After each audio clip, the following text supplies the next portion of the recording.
Make it something you want. Do you want to elope? Do you want to go to Justice Peace? Do you want a huge wedding? What do you want? Now, a lot of fathers, I'm trying to remember, no, we didn't get this deal. A lot of fathers will say, I have 12, I have 20, I have 50, whatever the dollar matter is. I have 50,000, I have 20,000, I have 25,000, I have $12,000. You can take this and go to Justice Peace, or I'll spend it on the wedding. Well, if you ask people our age, what are we going to tell you from an economic standpoint? Take the money, take the money. How many guys would just take the money? Well, most of them, not all. Some guys want this huge wedding. But most guys be like, let's take the money. Let's go to Justice Peace. We got this. And then we'll spend some of it on our honeymoon, right? But what is it that you want? I ask people all the time. There's two things I ask people all the time. What do you want? Who are you in Christ? If you can answer those two questions, you can make any decision you'll ever have to make.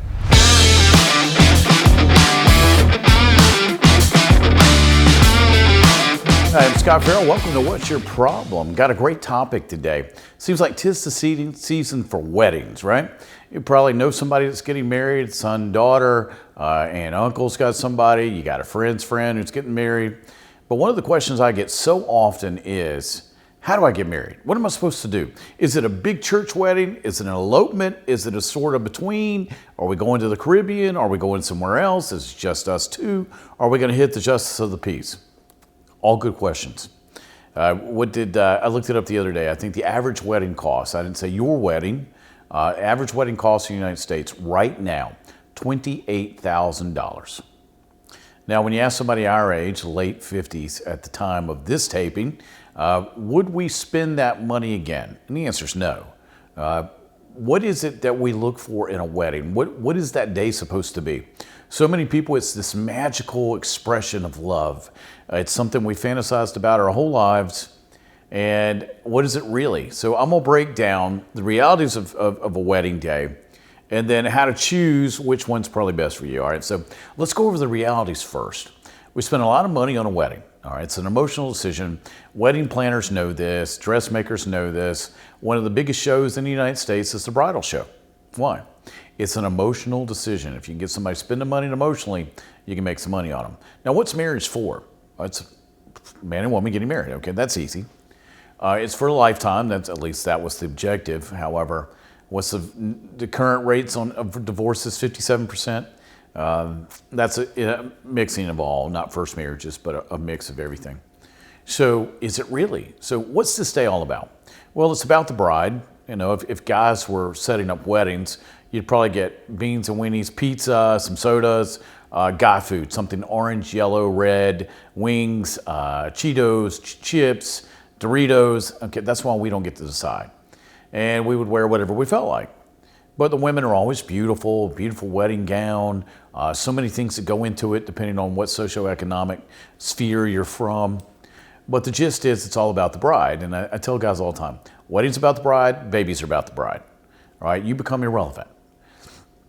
But we make it into this magical thing. What is it really? You're extremely tired at the end of the day. And I get this from marrying people, and I got married myself.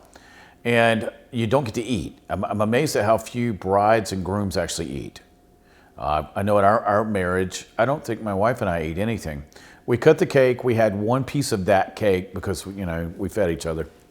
And that was the last time we ate till 12 o'clock that night. And we're like, we never ate. And I hear that from a lot of couples. When I'm speaking to couples pre-marriage, I tell them to eat. Or I tell them to get somebody to set something aside to eat. But it's a lot of hustle and bustle, making a lot of other people happy, trying to talk to every single person that came to your wedding. It's exhausting, and you normally collapse without sex into bed. Now, there's plenty of time. You got the rest of your life. That was for us, and we were a second marriage, so we had our little boy. He was 7 at the time, and he wanted to swim in the pool at the hotel, so we didn't even drop him back off with his father till his second marriage.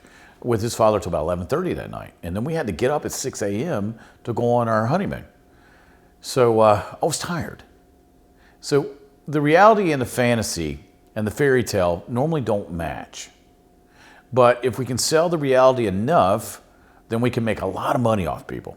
All right, so your wedding day, what should it be? Well, again, since brides are the ones that customarily decide this, I'd say at least 90%. Make it something you want. Do you want to elope? Do you want to go to just a piece? Do you want a huge wedding? What do you want? Now, a lot of fathers, I'm trying to remember, no, we didn't get this deal. A lot of fathers will say, I have 12, I have 20, I have 50, whatever the dollar matter is. I have 50,000, I have 20,000, I have 25,000, I have $12,000. You can take this and go to just as a piece, or I'll spend it on the wedding. Well, if you ask people our age, what are we going to tell you from an economic standpoint? Take the money, take the money. How many guys would just take the money? Well, most of them, not all. Some guys want this huge wedding. But most guys will be like, let's take the money. Let's go to just a piece. We got this. And then we'll spend some of it on our honeymoon, right? But what is it that you want? I ask people all the time. There's two things I ask people all the time. What do you want? Who are you in Christ? If you can answer those two questions, you can make any decision you'll ever have to make. But for a wedding, it's such an emotional thing. And it's supposed to be the one thing you do with your partner. Although the average, I think right now in the United States is 2 to 3, 2 divorces, 3 marriages. We know some people that have gone as far as 7. What was Liz Taylor? 8? I can't remember. That's not the design. This is forever, right? I love you, you love me. We're going to make this commitment for the rest of our lives, better or worse. We're just going to get through it. But so many people are getting married now with the wrong commitment to the wrong person, and their philosophy is, it's going to be a great day. Let's party, let's get drunk, let's eat good food, and if it doesn't work out, we'll just go our separate ways. That's a lot of money to spend for rolling the dice. Why don't you just go to Vegas and blow $28,000? I mean, it'd just be easier. So I always ask brides, what do you want? What do you want? Is the money more valuable to you? Are the memories? Is it about the photos? Is it about seeing people you love? Is it about getting things done a certain way that you've imagined since you were a child? Is it about the dress? Is it about the flowers? Is it about the cake? Is it about all of it? It's kind of like prom. You tell guys to know about this. It's about the dress and the shoes. Get it right. Dress, hair, shoes. Same thing about a wedding. Why do we spend so much time getting our hair perfect, makeup perfect, making sure the dress is perfect, you name it? I remember I accidentally picked out my wife's wedding gown. She took me shopping for dresses one time, and I was going, I love that one, and it's going through them. Well, she bought one of them, and she actually wore it for our wedding. I was like, yeah, I'm going to get some of that later. I am married, so I get that as much as I can get it. I think that's also some of the premise. When you walk down the aisle, you want your husband-to-be to go, wow, I am marrying her. It's kind of like that video where the guy woke up from anesthesia from surgery, and he looked at his wife, he didn't remember at first, and said, am I married to you? I hit the jackpot. Oh my goodness, I'm married to you. You're so beautiful. I mean, it's on YouTube if you want to see it. That's the feeling you want to see, right? So now I always tell people pro, con it. What are the pros of having a traditional wedding? What are the cons? What are the pros of eloping? What are the cons? What's the pro of just the piece? What are the cons? And then match up what you wanted as a child. So if you've got the money to do what you want as a child, go do it, if that's what you want. So many times, weddings become a way to please people. The bride gets steamrolled by mom, grandma, aunts, somebody, instead of doing what they want to do. And then mom takes over. I've seen this on TV so many times. And I've had to deal with brides who were in tears because of it. Mom took over, and then they ended up with a wedding they didn't really want. And there's way more people than they wanted to invite, and they didn't really want that part of the family to come. And you name it, it can become a disaster fast. So you and your husband-to-be or your wife-to-be are the only two people that really get an opinion, right? It's what we want as a couple, as our memory for the rest of our lives. Anybody else's opinion is unwelcome. I tell people all the time now, I got one human to satisfy on this planet. It is my wife. If your name ain't Patricia, I don't really care what you say. I don't care how you think. I don't care what you feel. I have to make her happy, because if mom ain't happy, ain't nobody happy. But I learned that rule, and I understand that rule. But I have to make God happy, but he's not living here physically. He's within me. And I have to make my wife happy. Same thing in pre-marriage. The two of you get to decide. Whatever you want to do, do it. Have fun doing it. It's that simple. So my advice on how to get married Get married the way you choose, not the way your parents do, not the way your friends do, not the way the wedding planner wants you to do it, not the way the mean lady at church that directs your wedding does it.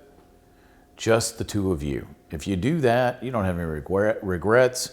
The money's well spent, whatever the dollar figure is.